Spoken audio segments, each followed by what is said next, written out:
अवैध सावकारकी आणि शेतकरी हा प्रश्न नेहमी चालत आलेला आहे मित्रांनो. आणि अवैध सावकारीमधूनच अव्वाच्या सव्वा व्याजदर आकारून नंतर जमिनी बळकावण्याच्या घटना सुद्धा आपण नेहमीच पाहत आलेलो आहे मित्रांनो, ऐकत आलेलो आहे मित्रांनो, ज्याकरिता कायदे सुद्धा बनवण्यात आलेले आहे. आणि अशातच एक बातमी पाहण्यात आलेली आहे मित्रांनो, जी आपणा सर्व शेतकरी बांधवांकरिता नक्कीच मोलाची ठरेल. त्याकरिता या व्हिडिओच्या माध्यमातून सर्व शेतकरी बांधवांपर्यंत ही शेअर करण्याचा प्रयत्न करत आहे मित्रांनो. तर मित्र, ही बातमी ही माहिती परभणी जिल्ह्यातील शेतकऱ्यांना महाराष्ट्र सावकारी नियमन अधिनियम 2014 कायदा अंमलात आल्यानंतर, म्हणजे तेव्हापासूनच 2014 पासूनच जेव्हापासून हा कायदा अंमलात आलेला आहे तेव्हापासून शेतकऱ्यांना जवळपास 90 ते 100 एकर जमीन परत मिळाल्याची माहिती मिळालेली आहे मित्रांनो. एवढेच काय, तर मागील 10 वर्षांमध्ये जवळजवळ 32 अवैध सावकारांवर धाडी टाकण्यात आल्याची माहिती सुद्धा, आणि सोबतच 10 अवैध सावकारांवर गुन्हे दाखल करण्यात आल्याची माहिती या बातमीमधून वाचायला मिळत आहे मित्रांनो. तर मित्रांनो, राज्य शासनाच्या सप्टेंबर 2024 मधील राजपत्रानुसार परवानाधारक सावकारांसाठी आकारावयाच्या व्याजदराची मर्यादा सुद्धा निश्चित करण्यात आलेली आहे मित्रांनो, ज्यामध्ये शेतकऱ्यांकरिता तारण कर्जावर 9% प्रतिवर्ष, लक्षात घ्या मी प्रतिवर्ष सांगत आहे मित्रांनो आपण सर्वांना, प्रतिमाह किंवा दर महिन्याला चा जो व्याजदर आहे तो सांगत नाही मित्रांनो. तर मित्र, शेतकऱ्यांकरिता तारण कर्जावर 9% प्रतिवर्ष व विना तारण कर्जावर 12% हे सुद्धा प्रतिवर्ष व्याजदर ठरवण्यात आलेला आहे मित्रांनो. शेतकऱ्यांव्यतिरिक्त इतर व्यक्तींकरिता तारण कर्जावर 15%, परंतु हे सुद्धा प्रतिवर्ष विनातारण कर्जावर, हे झालं तारण कर्जावरचं इतर व्यक्तींकरिता, आणि विना तारण कर्जावर इतर व्यक्तींकरिता 18%, परंतु हे सुद्धा प्रतिवर्ष सांगितलेलं आहे मित्रांनो. तर हे व्याजदर निश्चित करण्यात आलेले आहेत मित्रांनो. तसेच अवैध सावकारीमुळे पीडित शेतकरी व नागरिकांनी न घाबरता जिल्हा उपनिबंधक, सहकारी संस्था तथा सावकाराचे जिल्हा निबंधक किंवा जिल्हा उपनिबंधक सहकारी संस्था यांच्याकडे तक्रार दाखल करावी, आणि येथे तक्रारदाराचे नाव हे पूर्णपणे गोपनीय सुद्धा ठेवण्यात येईल, या संदर्भातली सुद्धा हमी देण्यात आलेली आहे मित्रांनो. सोबतच यामध्ये गरजू शेतकरी व नागरिकांनी विना परवाना सावकारांकडून कर्ज घेऊ नये हे सुद्धा स्पष्ट लिहिलं आहे मित्रांनो.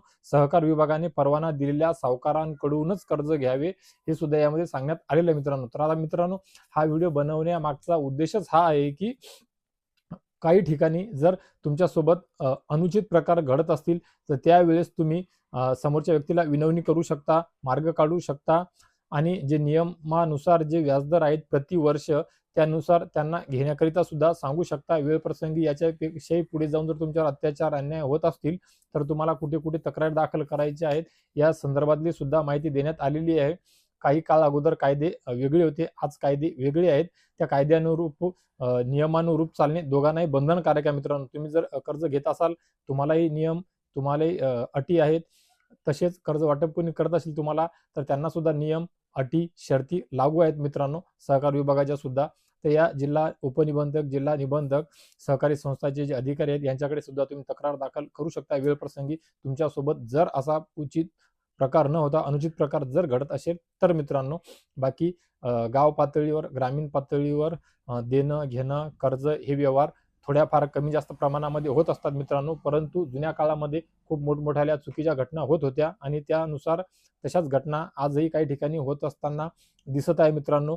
काही दिवस अगोदरच आपण बघितलेलं आहे की काही दिवस कशाचं नुकतंच चालू आहे, चंद्रपूर जिल्ह्यातील एका युवा शेतकऱ्याने स्वतःची किडनी विकून कर्ज फेडण्याचा प्रयत्न केला मित्रांनो. खूप मोठ्या प्रमाणामध्ये 1 लाखाचे खूप मोठे ते झालेले होते मित्रांनो. त्यांनी गाडी घोडा काय जे असेल ते स्वतःच होतं ते सुद्धा विकलेलं होतं मित्रांनो. पण हा खूप अनुचित प्रकार आहे मित्रांनो. त्यामुळे पैशाचा व्यवहार देताना घेताना दोघांचेही नुकसान होऊ नये, विश्वासाला दोघांच्याही तडा बसू नये, याकरिता कुठे ना कुठे सामंजस्य आणि माणुसकी या दोन्ही गोष्टी पाहता मदत, सहानुभूती या साऱ्या गोष्टी, एकमेकास सहाय्य, या सर्व गोष्टीचा विचार करूनच या गोष्टीचे व्यवहार व्हायला हवे मित्रांनो. त्याकरिता कायदे सुद्धा बनलेले आहेत. आवश्यक वेळप्रसंगी जर वाटले तर कायद्याचाही उपयोग तुम्ही घेऊ शकता मित्रांनो. या व्यतिरिक्त शासनाच्या खूप चांगल्या चांगल्या योजना आहे. मान्य करू शकतो की त्या नियम अटीमध्ये कडकपणा असतो, तंतोतंत तुम्हाला दाखवावं लागतं. कर्मचारी, अधिकारी सहकार्य करत नाही. त्यामुळे शेतकरी बांधवांना किंवा इतर नागरिकांना सुद्धा अवैध सावकारांकडे किंवा सावकारांकडे धाव घ्यावी लागते, आणि त्यांना ते एकदम सोयीस्कर वाटते किचकट वाटत नाही, कमी वेळेमध्ये कमी कागदपत्रामध्ये ते मिळून जाते मित्रांनो. याकरिता शासन वेगवेगळे आपापल्या पावलं उचलत आहे, वेगवेगळ्या ठिकाणी नवीन कायदे नियम लागू करत आहे, परंतु ते नागरिकांपर्यंत शेतकऱ्यांपर्यंत पोहोचत नाहीये.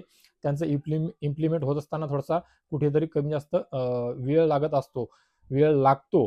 परंतु या जिल्ह्यामध्ये आपण या बातमीच्या माध्यमातून जे वाचलं, या व्हिडिओच्या माध्यमातून जे पाहिलं, त्यानुसार खूप साऱ्या ठिकाणी गेल्या बऱ्याचशा म्हणजे या 10 वर्षांमध्ये जवळपास 90 ते 100 एकर जमीन शेतकऱ्यांना सावकाराच्या कचाट्यातून परत मिळालेली आहे मित्रांनो.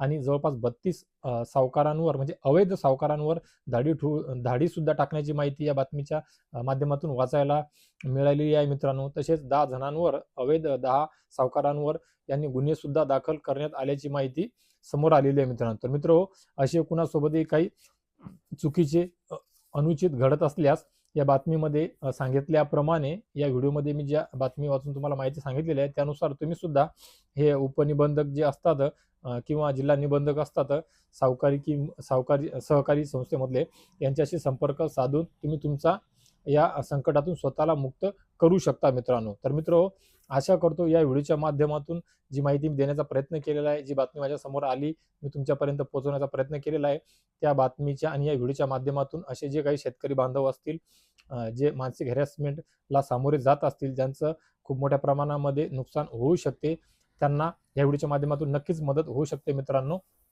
आणि या सर्व शेतकरी बांधवांकरिताच हा व्हिडिओ मी बनवण्याचा प्रयत्न केलेला आहे मित्रांनो. तर आशा करतो या व्हिडिओमधील माहिती आपणा सर्व शेतकरी बांधवांकरिता नक्कीच उपयोगी ठरेल.